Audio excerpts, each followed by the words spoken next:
For the glory of old Ireland. A brown suitcase dipped below the edge of the roof. I could see it through the window. Fritz's head peeked through the window upside down.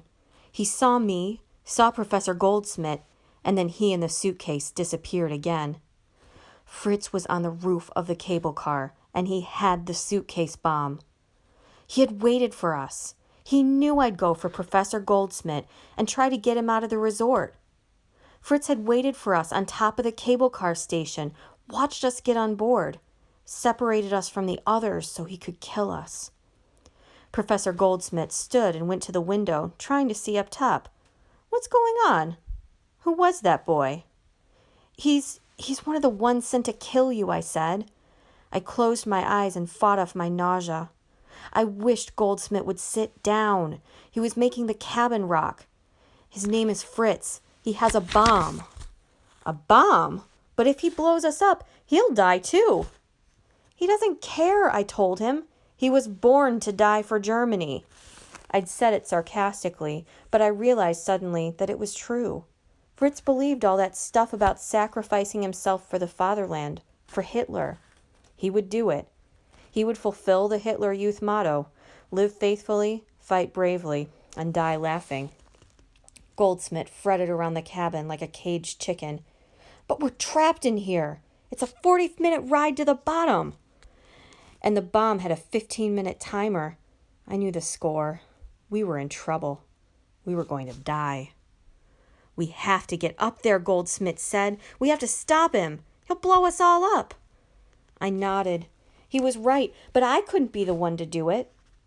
Goldsmith didn't wait for me to help him. He tried the doors first, but they were locked tight, of course.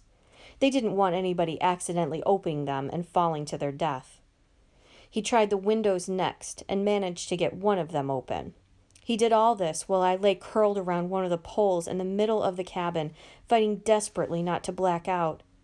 "I opened a window, but I can't fit," Goldsmith said. "You could, though." I would have laughed if I wasn't afraid I would throw up. "I'll fall. I'll die," I told him. "Young man, listen to me," Goldsmith said. "He has a bomb, and if he's as crazy as you say he is, he'll use it. One way or the other, you're gonna die. We both are. Would you rather die fighting?" "I'm such a good driver, I stay as far away from cliffs as I can," I told him, remembering my joke. Goldsmith didn't understand, but I knew Simon would. And I also knew Simon would be telling me to get up, to confront my fear. Simon had died fighting rather than be led quietly to his death, and he'd want me to do the same. I pulled myself up the pole to my knees. I kept my eyes on the floor. "Did you hear the one about the Englishman, the Irishman, the Scotsman, and the Welshman who were riding in a hot air balloon?" "No," Goldsmith said. "Is this really a time for jokes?" I pulled myself to my feet. "The balloon was about to crash into a mountain," I went on. "So the pilot says to them, 'We need to lose more weight to get clear. One of you has to jump.'" I took a step across the cabin, going from one pole to the other. "So the Scotsman, he says, 'I do this for the glory of Scotland,' and he jumps out of the basket." I let go of the pole and grabbed hold of the window. Goldsmith was right. It was just big enough for me to climb through. Outside, a white and brown mountain peak sailed by. The tram rumbled as it went over one of the pylons that supported the cable, and I swallowed hard.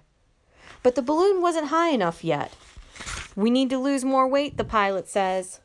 So the Welshman says, "I do this for the glory of Wales," and jumps out of the balloon to his death. "I don't understand how any of this," Goldsmith started to say, but I held up a hand to quiet him.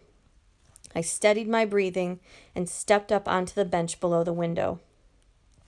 "We need to lose the weight of just one more person and we'll make it," the pilot says. I reached outside the window, felt the cold mountain air humming by, found a ledge on the roof to pull myself up on. So the Irishman, he says, "I do this for the glory of old Ireland," and he picks up the Englishman and throws him over the side. I looked back at Goldsmith. He was frowning as though he didn't understand. "For the glory of old Ireland," I said, and I hauled myself up and out of the window.